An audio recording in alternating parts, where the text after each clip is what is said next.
Shalom sahabat Mitra Rema. Hari ini 25 Februari 2021 kita akan sama-sama mendengarkan firman Tuhan yang terambil dari Ulangan 16 ayat 16c sampai ayat yang ke-17 yang berkata demikian. Janganlah ia menghadap hadirat Tuhan dengan tangan hampa, tetapi masing-masing dengan sekedar persembahan sesuai dengan berkat yang diberikan kepadamu oleh Tuhan Allahmu. Firman ini akan sama-sama saudara dan saya renungkan di hari ini yang saya berikan tema jangan datang dengan tangan hampa. Saudara-saudara yang saya kasih dalam Tuhan Yesus Kristus, kalau kita bicara tentang datang ke hadirat Allah jangan dengan tangan hampa, itu konotasinya pasti bicara tentang uang yang mau dipersembahkan kepada Allah yang terdapat di dalam Ulangan 16 ayat 16 dan 17 tadi.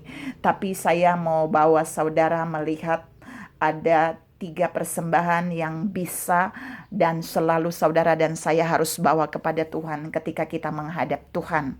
Yang pertama, persembahan yang pertama adalah persembahan jasmani. Firman Allah berkata dalam Roma 12 ayat 1 dan ayat yang kedua, kita harus mempersembahkan tubuh kita kepada Allah sebagai persembahan yang kudus dan yang berkenan kepada Allah, karena itu adalah ibadah yang sejati. Jadi kalau saudara dan saya datang kepada Allah, kita membawa hidup kita, pikiran, jiwa, roh kita harus benar-benar dipertaruhkan untuk Tuhan dalam ibadah itu. Itu bentuk persembahan tubuh kita kepada Allah. Yang kedua, yang harus saudara dan saya bawa sebagai persembahan kepada Allah ketika kita menghadap hadirat Allah adalah korban syukur, pujian, dan penyembahan. Harus ada ucapan syukur yang kita bawa kepada Allah. Apapun situasi kita, harus ada puji-pujian yang kita bawa kepada Allah, dan harus juga ada penyembahan yang kita bawa kepada Allah. Itu harus kita bawa ketika kita menghadap hadirat Tuhan, maupun kita menghadap hadirat Tuhan secara pribadi, secara keluarga, secara kelompok, atau di dalam bait Allah secara gedung. Yang ketiga, dan inilah yang tertulis dalam pembacaan kita, ternyata dibilang kita semua masing-masing harus membawa persembahan kepada Allah sesuai dengan berkat yang diberikan Tuhan Allahmu kepadamu. Itu yang ada tertulis dalam ayat yang ke-17 dari Ulangan 16. Di sini berbicara tentang mempersembahkan uang, harta kekayaan kita kepada Allah. Ya, paling umum adalah uang. Kalau di zaman dulu persembahan ini adalah korban. Kita punya uang, kita beli lembu, kita beli sapi, lalu kita persembahkan kepada Allah. Tapi di zaman ini lebih familiar adalah uang. Pertanyaannya, apakah selama saudara datang ke hadirat Allah membawa persembahan keuangan ini kepada Allah sungguh-sungguh? Nah, ini mau saya share beberapa bagian dari poin 3 ini buat saudara dan saya ya. Waktu saudara dan saya datang membawa persembahan keuangan kepada Tuhan, Alkitab berkata di dalam Ulangan 16 ayat 17 bahwa itu harus sesuai atau berdasarkan berkat yang Tuhan berikan bagi saudara dan saya. Maksudnya apa? Jikalau Allah memberkati saudara dengan uang 1 juta, janganlah saudara datang menghadap Tuhan dengan membawa hanya 1.000 perak. Gak balance, gak berimbang. Saudara-saudara yang saya kasih dalam Tuhan Yesus Kristus, paling tidaklah saudara membawa 100.000 lah kepada Tuhan. Mungkin kalau saudara bilang, oh itu kan perpuluhan Bu, terserah saudara.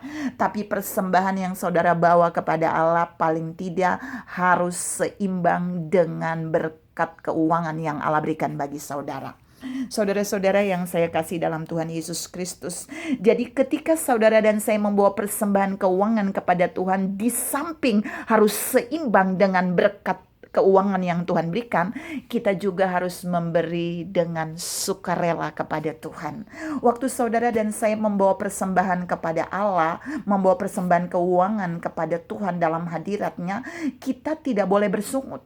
Kita tidak boleh komplain, kok persembahan lagi ya. Kita nggak boleh berkata seperti itu.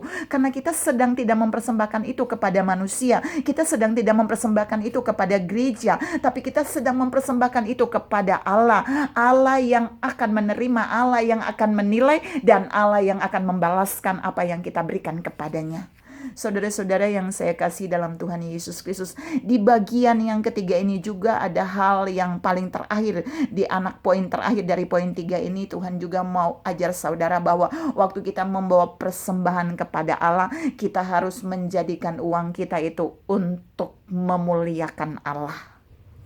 Persoalannya, banyak kali keuangan yang kita berikan kepada Allah itu tidak memuliakan Allah. Masa sih, Bu?